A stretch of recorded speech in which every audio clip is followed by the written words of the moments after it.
Well, hello, everyone. Good morning, good afternoon, good evening, depending on where you're at in the world. Thanks for joining us today. And we have a really exciting topic to talk about today. We're going to talk about how to accelerate your SaaS sales cycle. And this is a really fun topic for us because we are a SaaS company. And we have worked for many, many years with a lot of different organizations in B2B. But SaaS is definitely very close to our heart just based on our positioning in the market. But we're going to run through 5 key rules and things that you should be following to improve your sales cycle. And we're going to talk about both sides of the table as well. So we're going to talk a little bit about what marketing can do to help improve and optimize that flow, as well as what your sales team can do. So my name is Dave Carr. I'm the Vice President of Marketing here at Click, and I'm also joined by Paul Tkach, who is our Vice President of Sales. And you will hear us talk a lot in this conversation today about sales and marketing alignment. So we are practicing what we preach by both approaching this conversation together. So I'll give Paul just a quick second to introduce himself, and then we'll hop right into the topic. Thanks, everybody. And yeah, as Dave mentioned here, I'm VP of Sales here at Click. Super excited today to talk about some of the exciting stuff we have here and some of the tactics and strategies for sales teams and marketing teams here. So thank you, everybody, for joining, and super excited to get started. All right, great. Well, let me pull up my screen share and we will hop right in. So everything good on your end, Paul? See my screen? Great. All right. So first of all, like we talked about, we'll be talking primarily today about things you can do to accelerate your cycle for SaaS. A little blurb about us before we hop into the topic. So Click.io, our organization, we are a sales enablement platform. And we primarily focus on helping B2B sales companies and their reps close more deals and build better relationships. So if you don't know what sales enablement is, that's totally cool. We're actually going to talk a good bit about that toward the end of this conversation, because sales enablement is one of those 5 big pillars that we're going to speak about. But at a very, very high level, what sales enablement allows you to do is to take your marketing content and turn it into sales conversations. It also allows you to take a wealth of data that you collect from sharing, presenting, preparing, and turn that data into direction you can use to run your business.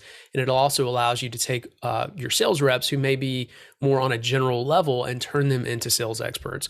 So we'll talk a little bit more about that later, but just wanted to paint the picture of who we are. So let's kind of get into the core agenda we're going to have here today. So when we are talking about the keys to accelerating your sales cycle, I mentioned that there's 5 big points that we're going to speak about. So first and foremost is making sure that your sales and marketing teams are highly aligned. So that should always be front and center in the strategies that you're building. We're going to talk about how to optimize your inbound and outbound strategies, and we're going to get pretty far down into some tactics here as well. So our goal is not, just to talk about this kind of stuff at 30,000 foot level. We want to give you some insights you can actually walk away with and implement when you wrap up with this. We're going to talk about nurturing, so how you can do that for both inbound and outbound. We'll talk a good bit about the MarTech stack sort of throughout this conversation, because the MarTech tools are really going to be key to operationalizing these strategies. And then finally, we're going to wrap up with what is sales enablement and how could you implement sales enablement to help improve not only your close rates, but also the velocity of your sales cycle. So first things last, let's get into sales and marketing alignment, why it's important. So I always like to kind of start out with some statistics that really bring to light why this tighter marriage of sales and marketing is so important.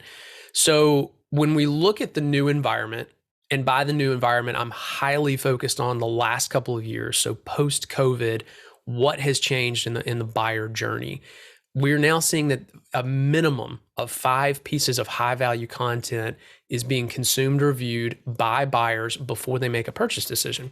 So what do I mean by high-value content? I'm talking about things like in-depth ebooks, checklists, getting started guides, customer testimonials, case studies that your organization may be creating. Content is simply front and center in everything that is happening now in the new buyer journey, because if you look at the next point here, 70% of that journey is now completed by the buyer before they ever speak to your sales team. Now, the interesting thing about this statistic, the statistic is probably 18 to 20 months old. A lot of what I'm seeing and reading, if you keep in touch with the Forrester reports, McKesson and some of those, McKinsey and some of those guys, it's really pointing to that number is probably closer to 80% at this point, simply because everything is going digital post-pandemic. Buyers are now more in control of the early part of that cycle than they ever have been, and because of that, that is where content is coming into focus, because content is the core of how they go through that early cycle. We're also seeing a massive shift in B2B buying committees. So now almost 3/4 of the total individuals that make up those committees comprise of the millennial generation. We all know millennials buy very differently. They do very, very much more diving into self-research and exploration prior to making any of those decisions. And again, that's where content is front and center. And then the final stat here, when you think about your content, although historically it performs really well at front of cycle, demand generation, lead generation, etc., it breaks down tremendously once you actually get that prospect over and engage with a sales team. So one of the statistics that we've collected, both through our own research and through studying other research, is that somewhere around 75% of marketing content that you create goes totally unused by your sales team once they get that prospect into a sales conversation. If you're a marketer, that's definitely a disturbing statistic. So we'll talk a little bit about what you can do to improve that. But when you look at sales and marketing alignment as a whole, organizations that have a good connectivity between those two teams typically drive about 32% higher revenue. They also have 38% higher win rates on their pipeline. They're growing much faster than their peers at 27% higher growth rate, and customer retention is also much better as well at 36% higher retention for the organizations that have good alignment. So just some statistics that kind of paint the picture of why sales and marketing alignment is so important, and especially for SaaS companies, when you consider a tremendous amount of pipeline is generated from inbound. That is, again, where sales and marketing really need to come together to make sure that things are optimized. So we're going to talk at this point a little bit about how to optimize both your inbound sales strategy and also your outbound. So Paul and I will kind of share some thoughts around this and how to pull these two together. But at a very, very high level on both sides of the table, everything begins and ends with how you develop your customer profile, your ideal customer profile, and how you're building your messaging around those target personas that you want to reach. So if most SaaS companies, I think, are pretty in tune with ICP or ideal customer profile, but if you've not taken the time to build that out, or if your model is a little bit dated or old, I would highly encourage you really to do an exercise of that as we get into 2022. Start the year fresh, take a look at your ICP, and really dive into what are the problems and challenges you're solving for those particular market segments, and how are you building your messaging around that. So once you've got that defined, the next big thing, and I've talked about this a lot, is content. So how is your marketing team creating content that is going to both build demand and drive lead generation, however you're doing that, whether that's through LinkedIn, which we use heavily, Google. There's so many different ways that you can use content to drive those conversions.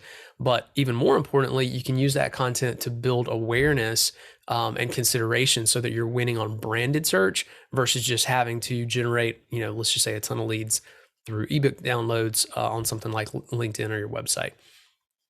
Targeting and segmenting high intent and low intent buyers is really, really critical. And one thing that I've seen both on the sales and marketing side is trying to approach a prospect who is in a certain position in their cycle in a unanimous way. And so what I mean by that is you don't go out and try to run high intent paid ad campaigns to people who are still in the awareness part of the cycle, right? So you're not going to go hit people who have absolutely no idea about your solution to try to get them into a demo, book a sales demo, and then move them to the end of the funnel.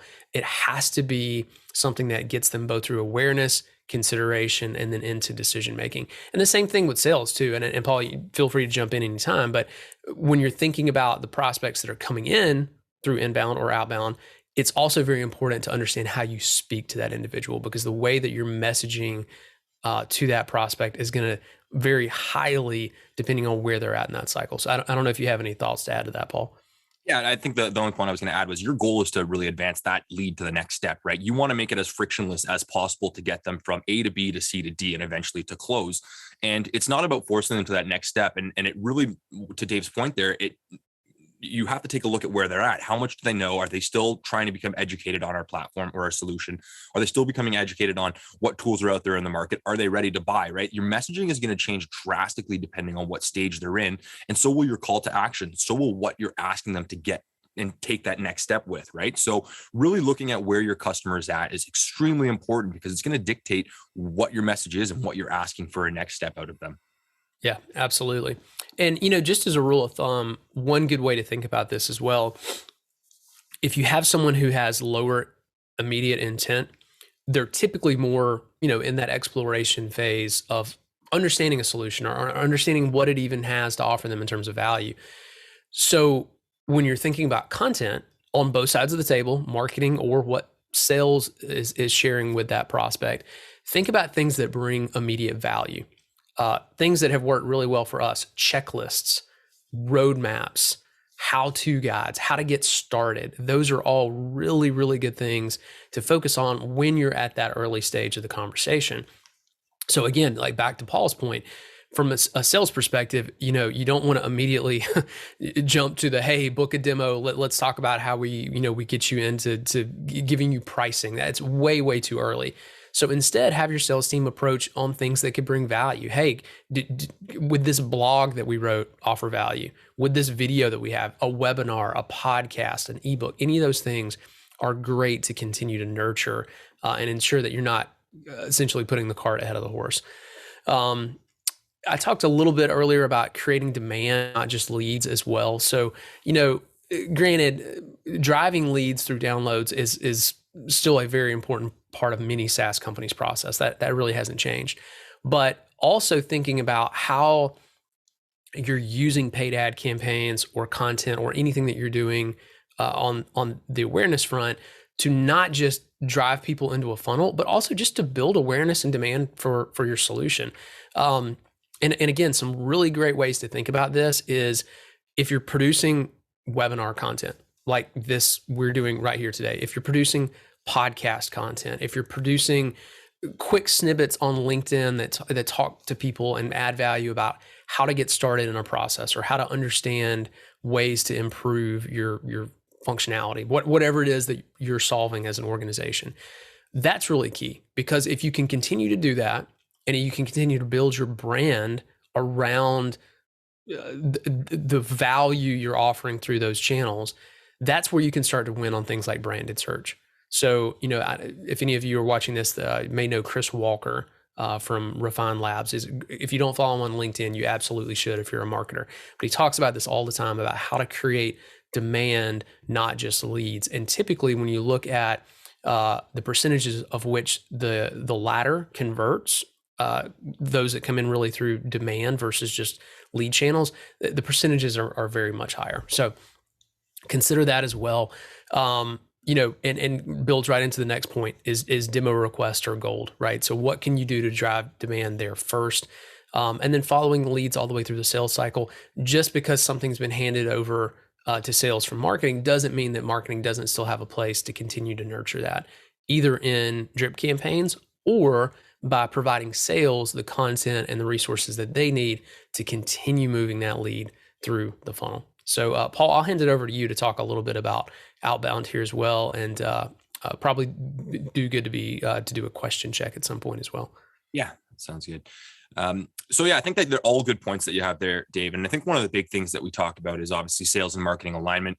And there's so much overlap between sales and marketing when it comes to inbound and outbound, which is why it's such an important topic. I mean, if we talk about the first point there, ideal customer profiles and target personas, this has to be one of the most important things when you are setting up your process, whether it's on the inbound or the outbound side. Try shooting a basketball with no hoop, or throwing a football with no wide receiver, or taking a shot on net with no hockey net, right? I mean, you're pretty much aiming at something that's not there. And it makes it difficult for you to see and measure your success, right? How close are we getting? Are we accurate? Is it working, right? And so that's why we set up the ideal customer profile. So when we talk about ideal customer profile, let's come up with a list of maybe an industry or accounts that we want to go after who are a good fit for us. And then within that ideal customer profile, who are the people that we want to reach out to at those accounts? What are their positions? What do they care about? And then how can we achieve value or credibility with them? And so that's why it's so important to set up your targeting and your ideal customer profile and personas at the beginning. Then we talked about messaging and tailoring that messaging to those ICPs and those target personas, right? Now you've chosen a target that you want to aim at. One of the most important things for us is really crafting a personalized message for that ICP and that persona, right? So instead of taking a templated message, which was something that we used to do years ago, it's now about personalization and how we can hyper personalize that message specifically to that individual. So if we're targeting someone in one of our accounts and they're a VP of sales, we typically identify what that VP of sales cares about. What are their challenges and what are their goals? And once we create those challenges and those goals, how do those challenges and those goals relate to our product and our features? And once we create that little matrix, it makes it so easy for us to create messaging when we are dealing with different personas. VP of sales cares about this, then we use this feature for our product to message them about. And that's what's been really helping our team here in the past couple of months go to market and create more personalized messages with our personas. And so I think that a lot of people get caught up in using templated messaging, and that is getting a lot more difficult to deliver, both through just a deliverability standpoint, but then also getting read by your actual prospect and your personas. So it's really about hyper personalizing these days and making sure that you are crafting your messages in line with your ideal customer profiles and your target personas. One of the other things that we do is we use an engagement tool. So once we get our ICP set up and our target persona set up, one of the biggest things that we do is make sure that that's all captured in an easy framework. And we use a tool like SalesLoft, and there's tons of engagement tools out there. You've got Outreach, you've got SalesLoft, and there's a handful of other ones that do the same thing, which is essentially putting your leads into an organized workflow of how we're going to message them. Are we going to email them on the first day? Are we going to call them on the second day and then maybe do a follow-up on the third day? Essentially, it's a sequence or a cadence for our teams to organize our outreach. And that's been extremely important for us in really making sure that we can scale our personalization, but making sure that none of our leads fall through the cracks, right? So that sales engagement tool will give us everything from capturing our leads to our lead statuses and how they're progressing, all the way to metrics, which is extremely important, right? To make sure that you're measuring your metrics and activities. So when we do put a new message together and we do put it into SalesLoft and we run it through a cadence, we're able to see how our messages are performing. What are our open rates? What are our click rates? What are our response rates? That type of information helps us understand, is the message not effective? Is the message effective? And then we can go back and recraft or reposition that message based on the open rates or the reply rates that we're getting on it. So extremely important that you have a tool that captures a lot of that information and data. Last but not least, A/B testing is extremely important, and this goes synonymous with collecting your data. Once you're able to understand your data on your outreach and your messaging, you're able to actually start doing some more effective split testing. So for those of you who aren't familiar with A/B testing or multivariate testing, it's essentially taking one message that's crafted and another message that's crafted differently and testing them side by side on the same personas to see which is more effective. So in one message, you might have a certain feature you're talking about with a certain subject line. And in the second email, you'll probably have a different message with a second subject line. If you do a lot of testing A/B and doing those side by side, you'll begin to understand what is our most effective subject line, what messages resonate well with our customers, and what really cuts through that noise and helps us get those meetings or those conversations going. So I think those are really four things that help get started on the sales front for outbound. And I wouldn't overlook the preparation. I think that a lot of teams want to go gung ho and kind of just start firing and taking shots. But it's really a methodical approach and making sure that you have your T's crossed and your I's dotted. And that starts with your targets and your ideal customer profile. Yeah, great, great points, Paul. And so many of those things cross over to, and I know we've kind of got these in an inbound, outbound sort of group, but so many of those things, like again, like SalesLoft, once marketing is handing over leads to sales, again, that same tool can be applied to inbound leads. It's not just something that you have to use just from an outbound standpoint. And one other really interesting way, going back to sales and marketing alignment, that Paul's team and my team have been working on closely is, how does that messaging get crafted? And so, very frequently, Paul and I will talk about what is being crafted in sales messaging, and many times I'll take some things they've learned and apply it in marketing, or vice versa. We'll take some things that we've learned in marketing that work really well with our messaging or our ad campaigns, and use that to empower sales. So that whole process is really a two-way street. A/B testing is always key. So yeah, great points there, Paul. Did we have any questions? Just a quick check here before we move on to the next slide.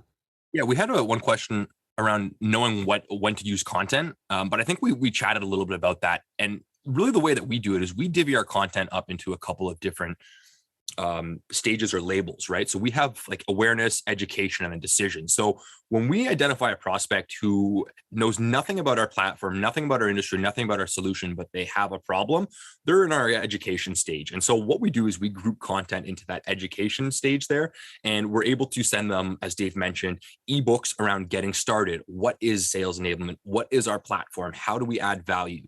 And then when they eventually move from education to maybe more, or from awareness to more of an education phase, we'll give them educational content that helps them solidify their knowledge around our product. So things that maybe help them give them a little more industry insight. So maybe ebooks around how other teams are currently using our solution, or maybe industry metrics on best practices. And then when they get into the decision phase, we start handing them content related to that, right? So checklists, different ebooks that help them get onboarded and started. And so I think that that's probably one of the best ways of doing it. And Dave, you can chime in here too. But if you divvy your content into easy sections to help identify and align with your buyer's journey, it makes it very easy for your team and your reps to know what content to use and what's applicable. Yeah, absolutely. And we'll talk a lot more about that when we start getting into the MarTech section and sales enablement, because those are all ways that you're going to be able to manage that at scale.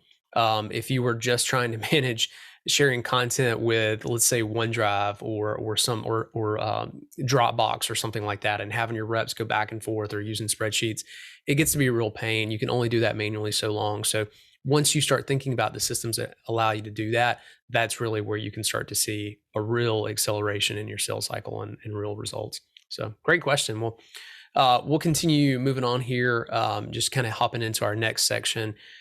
How to nurture your prospects with intent. And so again, I talked earlier about the trying to avoid a one size fits all approach. So understanding based on where someone's at in their journey, how you need to approach them. And there's no reason you can't use automation for that. The challenge becomes when you try to rely too much on the automation. And again, you sort of have this cookie cutter approach of, well, we've got one sales funnel or one sales cadence we run everybody through. We got one marketing inbound cadence that we run everybody through. That's where you can start to set yourself up to fail. But if you're building those automations and you're triggering things with logic, so, let's say, for instance, based on how someone's interacted with one campaign, choosing where to drop them in the next, based on higher intent, higher engagement versus lower intent, lower engagement, putting them in different cadences that speak to them differently depending on their ICP segment. So for us, we serve several different industries. We have some cadences that run people through if they're in the industrial segment. We have others that are in biotech or even in SaaS. So we cater to each of those different subsegments with our cadences based on how we need to speak to them, because the challenges that exist in the industrial world may or may not overlap with that in biotech, or certainly with SaaS. So again, using automation to scale, but making sure you're finding ways to keep it personalized. And personalized can be in a lot of different ways. It can be in the way that you speak to them about the segment, but it can also be just literally personalized to them as an individual. And I'll let Paul talk a little bit more about that when we get to the outbound portion, but being able to speak to someone on a human level based on things that we know about them through research is an absolute game changer, especially post-COVID, again, where everybody that, it feels like the LinkedIn spam is at an all-time high, right? The email spam is at an all-time high because everyone's trying to reach out digitally, since people aren't getting out into the world to have face-to-face meetings.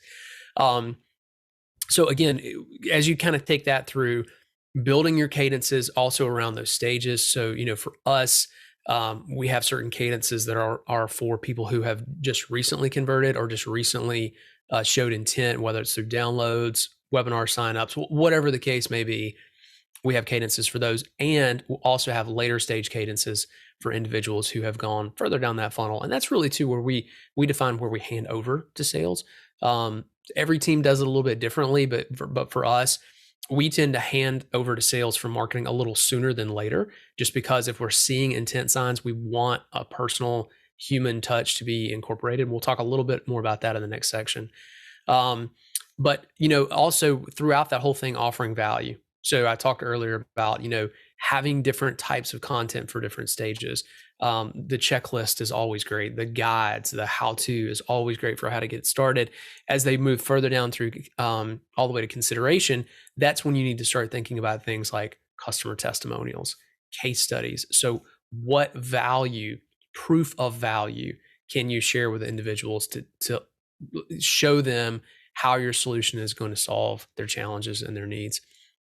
And then all of that really kind of boils down to the metrics you're tracking. So understanding clearly what are the signs that we want to identify to change something, let's say from a marketing qualified lead to a sales qualified lead. So being very intentional about that and not jumping the gun too, right? I mean, I think in a lot of cases, you look at just one small activity and you want to throw it straight over to sales. And even some teams, and we've made this mistake in the past, immediately upon a download or something like that, handing it over to sales. It's usually too soon. You want to at least wait until you see some more areas of engagement, and then also have a negative feedback loop as well. So a way that you can identify, was this lead handed to sales? Did it stall out? And then how do I move that back to MQL? So what are those triggers and what are those boundaries that you put around that? And then so, all of that you can take get accomplished with SLAs or service level agreements. So defining when and where that kind of stuff should take place, and then making sure that you're really well aligned with your sales team so that no one's caught by surprise, or sales doesn't feel like, marketing is just throwing over leads that have little value. So being more intentional up front can help eliminate that. So any thoughts on that, Paul, or before we go on to the outbound side? It was good. Some really good points in there. Yeah.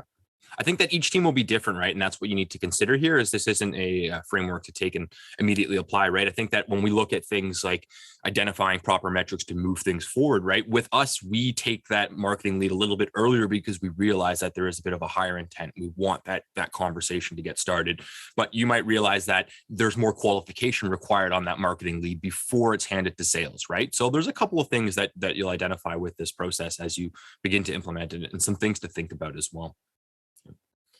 On the outbound side, so there's a couple of things, and these still relate heavily to the first points I brought up, and I can't drive these home enough, starting with personalization, right? So when we look at the personalization, so many emails get lost, first of all, because there's so many email spam filters set up these days. And Dave brings up a good point. With everyone being inside, so many people are trying to cut through the noise. They're doubling, tripling, quadrupling down on email, and they're thinking that higher quantity equals quality, and it doesn't. And you really have to make sure that your messages are crafted well and they're personalized, right? If I'm reading something and it's not related to me at all, and I can see that they've used an initial on my middle name and it's totally taken a copy of my LinkedIn name and it's templated, then I'm not going to respond to it. But if I see that somebody has watched our podcast, and then mentioned something that I said on that podcast, my eyes are open. I realize that they've personalized, they've got my attention. So I'm able to actually keep reading now and see what they want.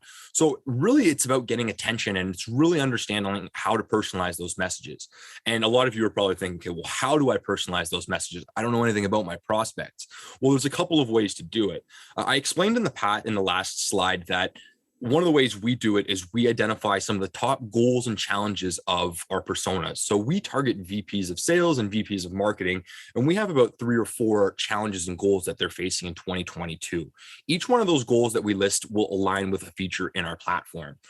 So for example, if a VP of marketing is looking for better sales and marketing alignment, then we'll map that sales and marketing alignment up with one of our features that adds value, and we'll start the conversation there. So that's how we get a good start on personalization. But we also use something called triggers, and some of you might be familiar with this, and shout out to John Barros and his team for coming up with this concept. And it's really identifying triggers that you or your team can reach out to a prospect or an account based on something that's happening. And some example of these triggers are they going through a merger and acquisition? Is that something that we can help with? For our team, Click, that is one of our triggers. We can significantly create an impact with our solution by bringing content together if there's a merger or acquisition. But mergers or acquisitions, is there a joint venture? Are they hiring a new sales team? Is there a change of leadership? Are they expanding offices? These are triggers that we will use and identify. So if a company has one of these happen next month, we'll then craft a message around that trigger. Hey, John, I noticed that you were going through a recent acquisition with X, Y, and Z. Wanted to just reach out and let you know that we've been helping so-and-so with their acquisition, whatever it might be. Those triggers are a great way for your teams to personalize and take advantage of a certain account or an opportunity, right? It's not forcing yourself in there, but it's identifying something where you guys fit and it's a good fit, and you can reach out and have a crafted message. We've noticed that the response rates are significantly higher when you use triggers and personalization. And we actually had a lot of success this week. I wrote a one-off email to somebody about something, a trigger that had happened. And within an hour, I'd gotten a demo booked for this upcoming Friday. So I can't stress enough on personalization. And to help with that personalization, create a little framework of things that you can personalize on: triggers, challenges, and goals of VPs. So I can't stress that enough. Personalization will help cut through a lot of that noise. Going hand in hand with this is measuring that engagement. And I don't need to talk too much about this because I spoke a little bit on the last slide, but you're not going to know if that message is effective, or if your call to actions, or if your value proposition that you're adding in the middle of your email is effective, unless you're measuring it, right? And so when you measure something like an email, there's a couple of ways you can identify its performance. Well, is it being opened? Okay, well, if it's not being opened, we probably have a really bad subject line or a really bad starter line that they can read. Okay, well, if it's got a high open rate, but it's got a really low click or response rate, we know it's got a good subject rate. We know it's got a good starting line because they're opening it, but there's something there in the substance that's not changing, and that's not resonating well with them, that we might need to change. So that's why the metrics are so important for you to understand how it's performing and what you need to change moving forward. Video, a lot of teams, this has been talked about over the past 3 years, but teams are still not using it. And I still think that it's very underutilized. Video helps cut through the noise a lot. But when we talk about those videos, again, it's not just putting a random video together. It's pretty much what you would write in your email with high personalization, but talking it to your prospect in 30, 45 seconds or a minute. There are great different ways to use video, and I'm sure you can find a ton of them online, but cold emails can be turned into videos. Hey, this is Paul from click.io. Was just reaching about XYZ. Notice you guys were going through an acquisition, etc. So video really helps to cut through a lot of that noise, and teams are still underutilizing that. And I think that will help a lot as teams move forward. Last but not least, high impact questions to drive conversation. So these can be high impact questions or really good call to actions. A lot of people go to shoot for that demo right away as soon as they write their email or as soon as they get in contact with that prospect. And that's like asking someone you're going on a date with for their credit score or their credit limit, right? That's not something you ask. You don't want to aim for that on the first date. So what we do is we try and set really good questions that get our prospects to think, right? What can provoke them to think a little bit more about challenges that they're having that resonate with us? Or what call to action can we ask them that allows them to take a next step that's pretty easy? So instead of saying, do you have 20 minutes on Thursday? Maybe ask, would this be something worth exploring further? Would this be something, would this be worth sending more information about, etc.? So allow them to take an easy next step and not have to devote or commit to something that they don't know what they're fully involved with yet. So really asking good questions to get them thinking. And by the way, a good question is an open-ended question, not how is your sales process going? Good. You can't respond to that. But if you ask somebody, how long does it take for your team to find content? Well, they're going to have to think about that. And they'll probably think, oh, wait a second, I haven't thought about that before. It's probably taken my team a decent amount of time to find the right content to use for certain situations. So make sure that when you do craft those emails, you do have an easy next step question or call to action there that's available.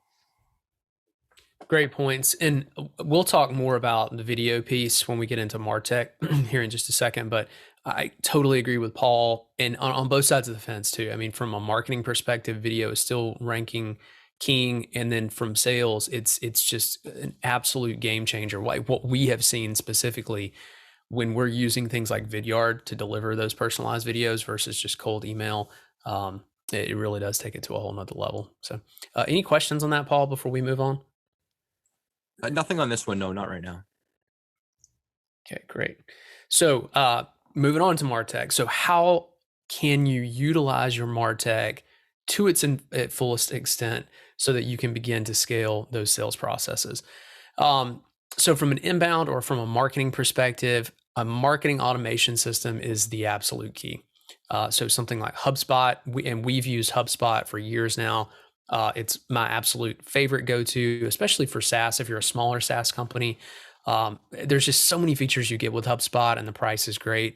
If you're a larger organization, something like Marketo or Pardot is usually a really good fit from an enterprise standpoint. But if you don't have a marketing automation or you've never used a marketing automation system before, personally, I recommend to other SaaS companies to check out somebody like HubSpot. One really nice thing about using systems that kind of bring several functions into one, like HubSpot, is that you can be using the same system to manage your marketing automation as you can use for your social media management, for your ad management, for your blogs, for your landing pages. So that's one thing to think about when you're selecting a system, is making sure that you're optimizing as much as you can to integrate that into a single place, or if it's not all integrated in your single system, at least have some understanding about what plugins or what other systems can interface with that to create sort of that network. But for us, again, and I mentioned landing pages and testing landing pages and campaigns.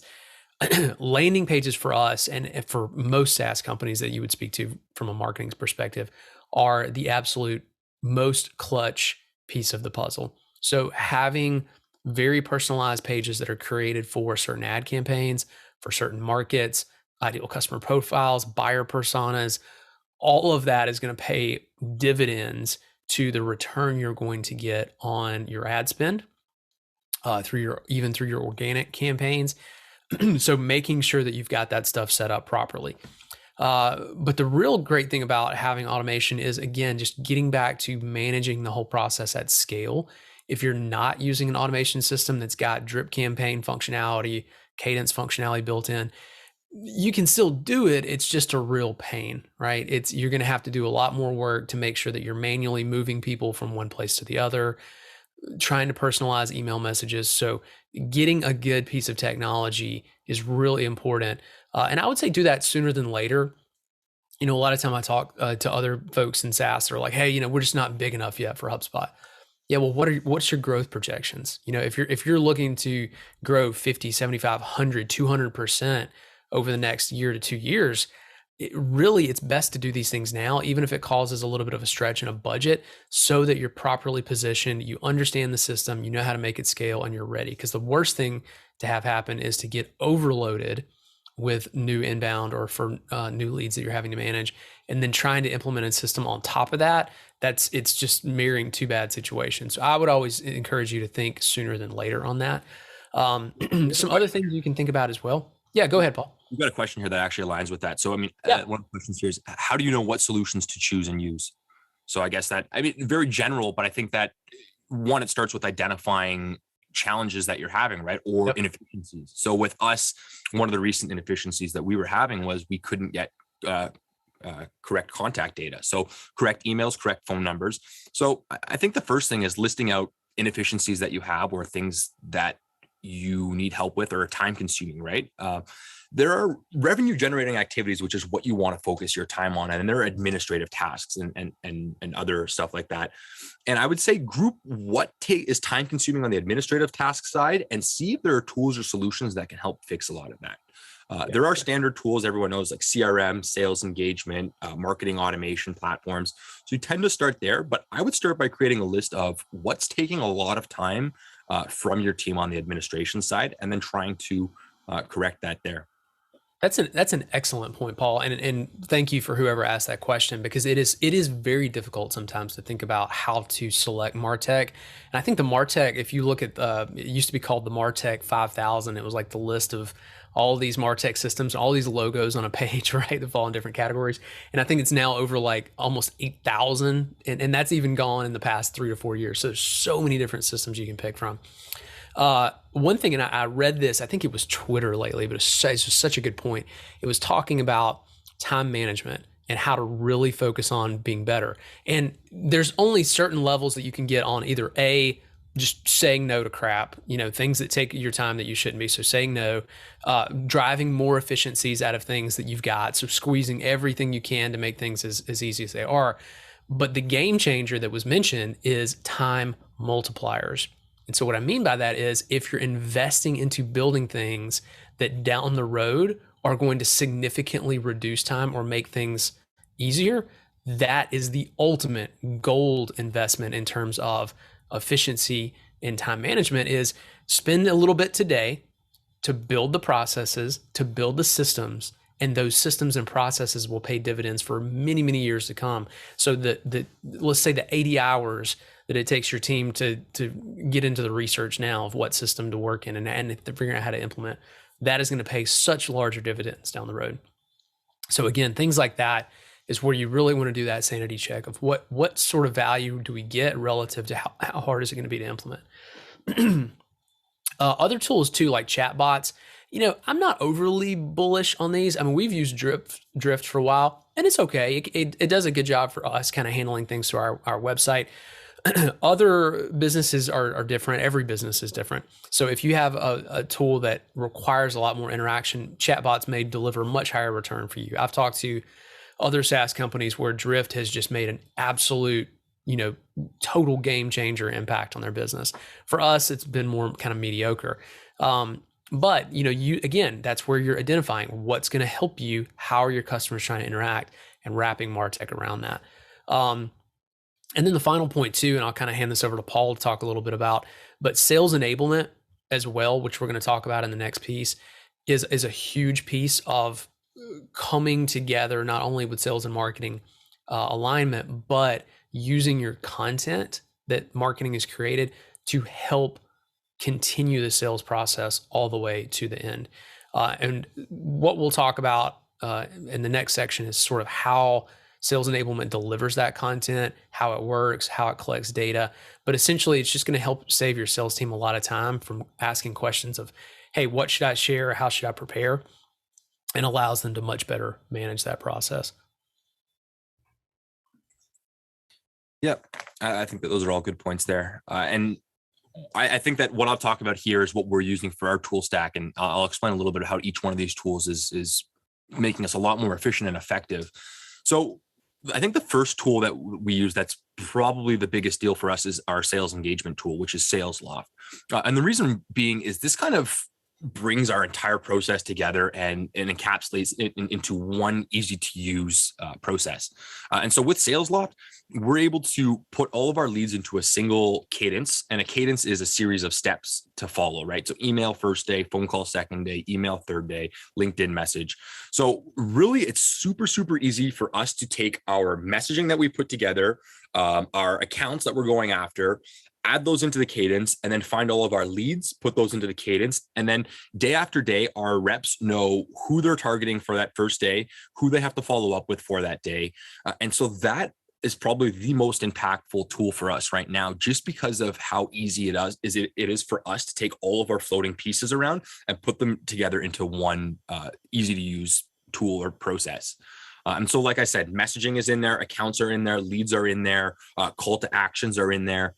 And then we even have some of our content as well being used in there. And we'll talk a little bit more about that. So SalesLoft for us is a massive time saver, because the guys don't have to recreate their new messaging, right? They can take our templated messaging, add their triggers, add their personalization in there, and then send that off. So it's really using that personalization or a framework at scale to do your outreach. Salesforce, so our sales loft is connected with our Salesforce. Our Salesforce is our main area to track all of our lead statuses and our opportunities. So we're really able to see our contacts, our leads, and our opportunities and how they're progressing. When were they targeted? When were they last targeted? If they need to be targeted again, if they're an opportunity, what have they been sent, etc. So that's kind of like our holy grail of organization for contacts and leads and accounts. And then SalesLoft really helps do the outreach and email, all of those. Vidyard, this is used heavily, and this is also integrated with both our SalesLoft and Salesforce. So we're able to send videos to prospects directly from within our cadences. So if my rep is working on one of their cadences and they're reaching out to a prospect from within SalesLoft, they don't have to go anywhere else. They can actually use the Google Chrome plugin, and that's going to allow them to create a quick video for that prospect. 30, 45 seconds. They don't have to leave the screen. They don't have to leave the prospect details. They can take that video there.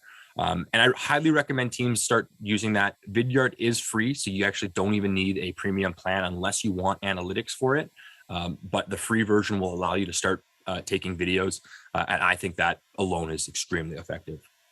Last but not least, or actually second point, I've got another point here that's not written down, but tools like Lucia and Zoom Info really help validate your outreach. And so we had high bounce rates last year and the year before, just based off of email formats that we weren't getting correct.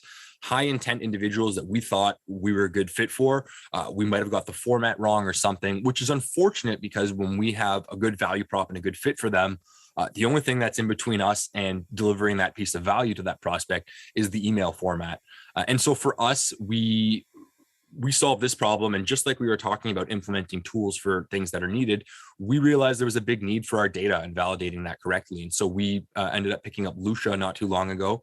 And it's been great. We've been able to create lists of contact information and validate that. And we've significantly reduced our bounce rate, which has given our team a lot more time to focus on selling activities. Last but not least is sales enablement. So we actually use our own sales enablement platform, Click, to share our content and track it. So our teams are able to understand when we send somebody a brochure or we send them an ebook, we're able to understand, hey, have they looked at it? Have they opened it? How long have they spent on it? And if it's multiple pieces of content, which content have they looked at the most or are they interested in? And so tools like that, sales enablement tools like Click, are able to give you more insight into your customer journey or your buyer's journey and how they're actually interacting and engaging with stuff you send them. And so I love collecting data because that really helps point you in the right direction. If you have 10 opportunities and 5 of them are really engaged, you're going to want to follow up with those 5 that are really engaged right now because they have a higher intent. So that data is gold. And these are some of the tools that we use to help get started. And so far, it's been good for our process. Yeah, great overview, Paul. And again, we have the tools that we use listed here, SalesLoft, but there's other alternatives too, right? There's Outreach. If you're not a Salesforce user, even HubSpot too. And again, I keep coming back to HubSpot, but HubSpot itself has a CRM built in, so it's not as important on hey, I've got to pick this tool. It's just finding a tool that fits your needs and pulling those together into a cohesive ecosystem.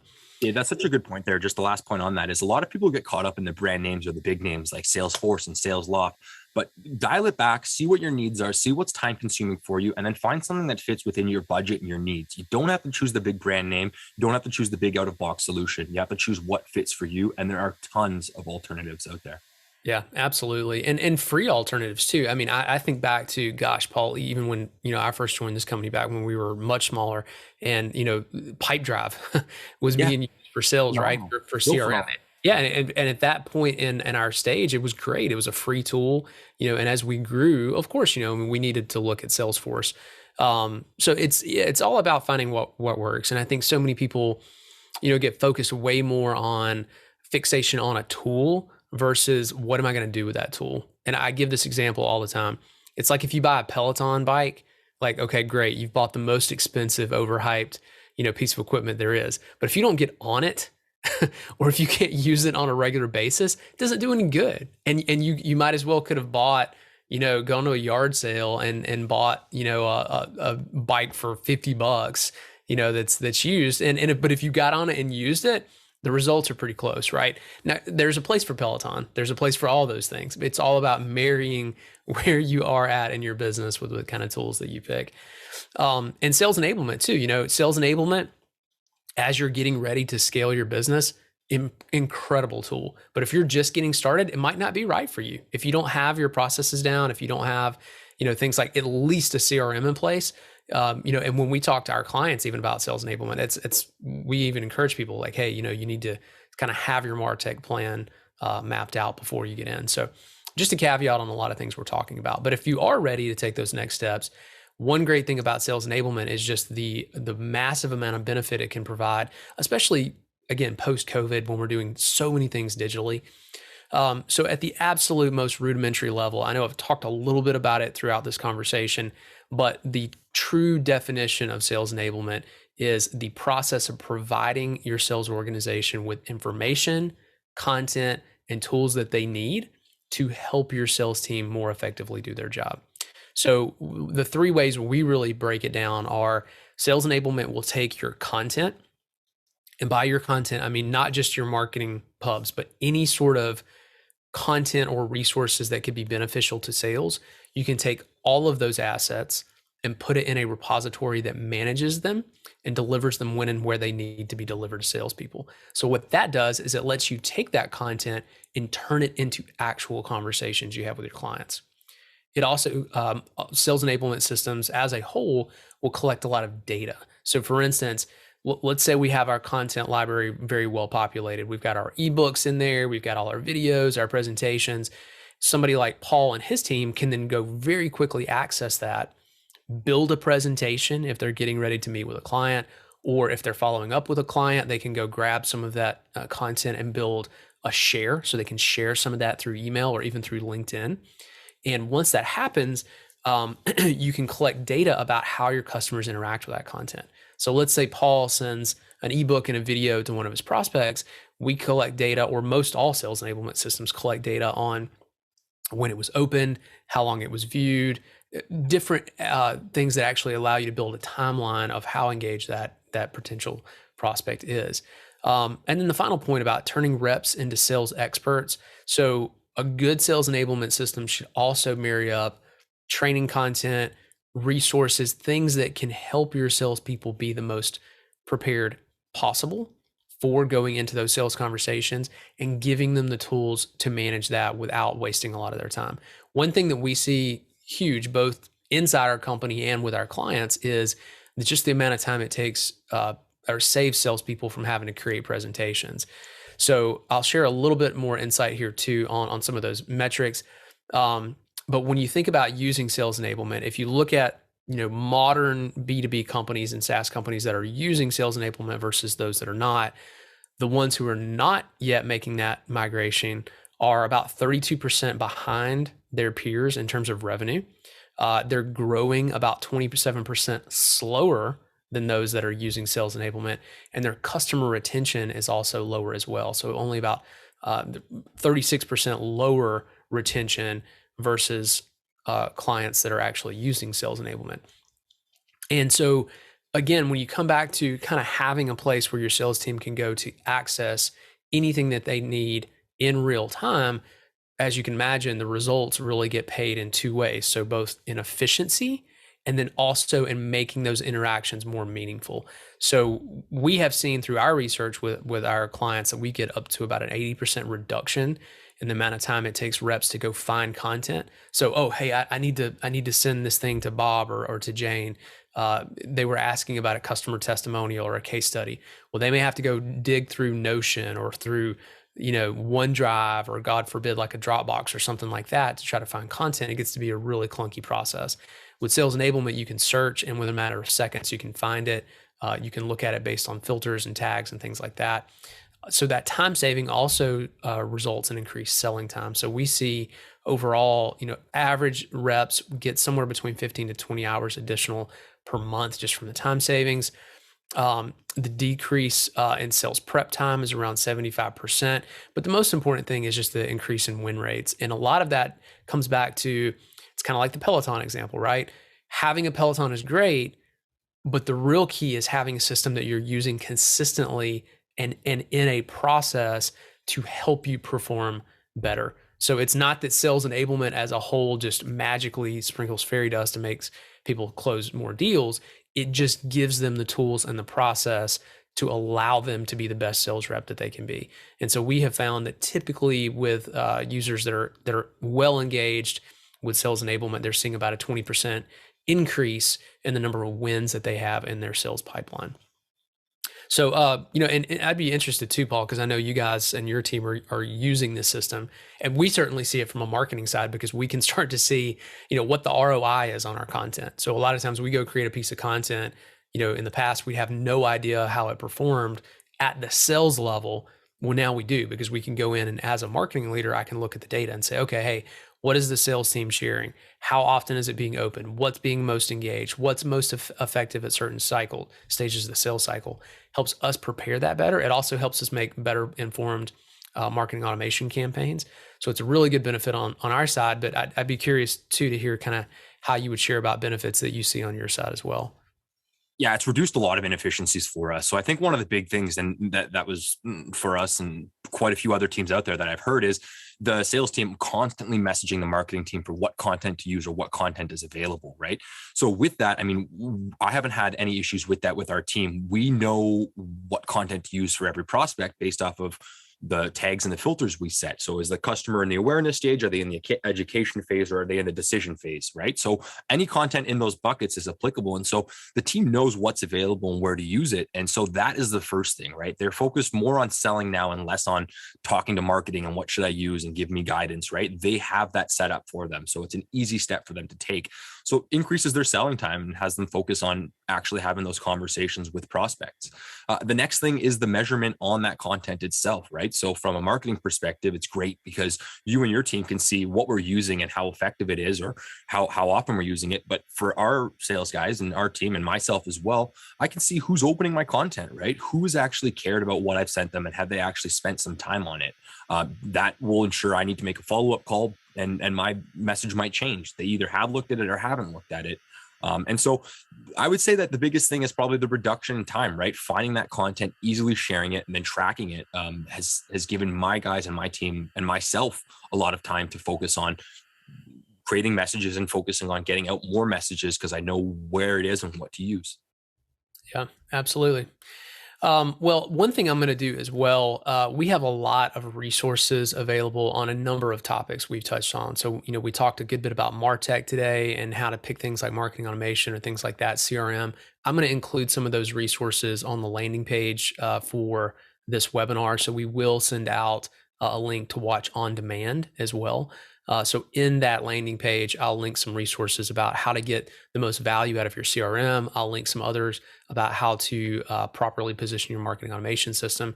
We also have a really great webinar and some ebook content on how to implement sales enablement or how to get started with sales enablement. So we'll include some of that stuff as well, just to kind of bring all of these points in together. And I know we're getting close to time here. So I would ask Paul, are there any other questions that we've got that we would want to address? And then we'll kind of think about pulling this as into a wrap here. You're on mute, bud. Saying we've covered everything and we've answered all the questions that have been asked so far. Okay, great. Well, just to kind of bring this back in total full circle. So coming back to those 5 points. So the keys to really focusing on sales cycle acceleration has to begin with sales and marketing alignment, bringing those two teams together, optimizing your inbound and outbound strategies. So we talked a lot about different tactics that you can take on that front. Having nurture plans in place for both sides, right? So how do you nurture inbound prospects and outbound prospects? We, again, shared a lot of tactical insights on that. MarTech, just in general, having the systems, and even if you're not there today, like thinking about what systems might be useful to bring all that in together. And then if you are a little bit more advanced of a SaaS company, you've already got the basics of your MarTech stack in place, think about sales enablement as well, because again, that's a really good fit that it sort of brings all of these different pieces in kind of as glue to bring sales and marketing teams together. So, with that, I have really enjoyed this conversation, and it's always great to get to do this with Paul, because we really kind of practice what we preach in terms of, bringing sales and marketing teams together. So I'll also include in the link, or in the landing page, our LinkedIn contact information. So Paul and I both are very active there. Drop us a DM. If you want to talk about this more one-on-one, if you have questions for either of us, please feel free to reach out. Connect with us. I always love to keep in touch with folks that we meet through the SaaS world, and just other marketers in general, other salespeople. So it's always a pleasure. So Paul, thanks for taking time to join us today. And we will be sending out this link for the recorded version of the webinar soon. And we hope that you join us again for our rest of our webinar series. We're always trying to pick great topics that help sales and marketing leaders in the B2B world do their job better and bring more value to their organization. So thanks everybody for joining. Thanks so much, Dave. I had a great conversation. Take care, everyone.